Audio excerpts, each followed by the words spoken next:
హుస్నాబాద్ నియోజకవర్గ ప్రజలు స్వేచ్ఛగా మరియు సౌకర్యవంతంగా ఓటు వేసేందుకు అన్ని పోలింగ్ కేంద్రాలను రూపొందించామని కలెక్టర్ మను చౌదరి అన్నారు. ఎలాంటి ఇబ్బందులు లేకుండా ఉదయం 7 గంటల నుంచి అన్ని కేంద్రాలలో పోలింగ్ ప్రశాంతంగా పండగ వాతావరణంలో ప్రారంభమైందని అన్నారు. ప్రజలు భారీ సంఖ్యలో పోలింగ్ కేంద్రాలకు వచ్చినట్టు ఓటు వేసినట్లు లోక్సభ ఎన్నికలను విజయవంతం చేశారు. ఎక్కడ ఎలాంటి సంఘటనలు జరగలేదని తెలిపారు.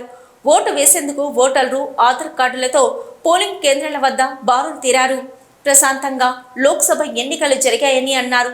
సాయంత్రం 6 గంటలు ముగిసేసరికి హుస్నాబాద్ నియోజకవర్గ వ్యాప్తంగా సుమారు 80% పైనే ఓటింగ్ నమోదైందని అధికారులు తెలిపారు.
సిద్దిపేట జిల్లాకి సంబంధించి మొత్తం మనకి 1152 పోలింగ్ స్టేషన్లు, 4 అసెంబ్లీ సెగ్మెంట్లు, సిద్దిపేట్, దుబ్బాక, గజ్వేల్, అదేవిధంగా హుస్నాబాద్ అన్ని చోట్ల కూడా మనకి పోలింగ్ పీస్ఫుల్గా స్టార్ట్ అయింది.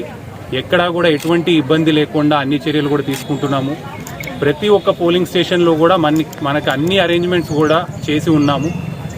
ప్రతి ఒక్క పోలింగ్ స్టేషన్లో మనకి ఓటర్ అసిస్టెన్స్ బూత్ ఉంది. అదేవిధంగా మనకి హెల్త్ రిలేటెడ్ మెడికల్ ఫెసిలిటీస్ కూడా ప్రొవైడ్ చేశాము. ఎవరైనా సీనియర్ సిటిజన్స్ కానీ పర్సన్స్ విత్ డిసెబిలిటీస్ వచ్చినప్పుడు వాళ్ళకు ఒక వీల్ చైర్, తాగడానికి డ్రింకింగ్ వాటర్, అదేవిధంగా మనకి రన్నింగ్ టాయిలెట్స్, కంప్లీట్గా మనము పోలింగ్ స్టేషన్స్ అన్నీ కూడా ఒక పండగ వాతావరణంలో పోలింగ్ జరిగే విధంగా చూసుకుంటున్నాము. సో ప్రజలతోటి ఒక విజ్ఞప్తి ఏంటంటే, భారీ ఎత్తున పెద్ద సంఖ్యలో వచ్చి ఓటింగ్ అనేది చేసి ఈ పార్లమెంటరీ ఎలక్షన్స్ని సక్సెస్ఫుల్గా చేయాలి.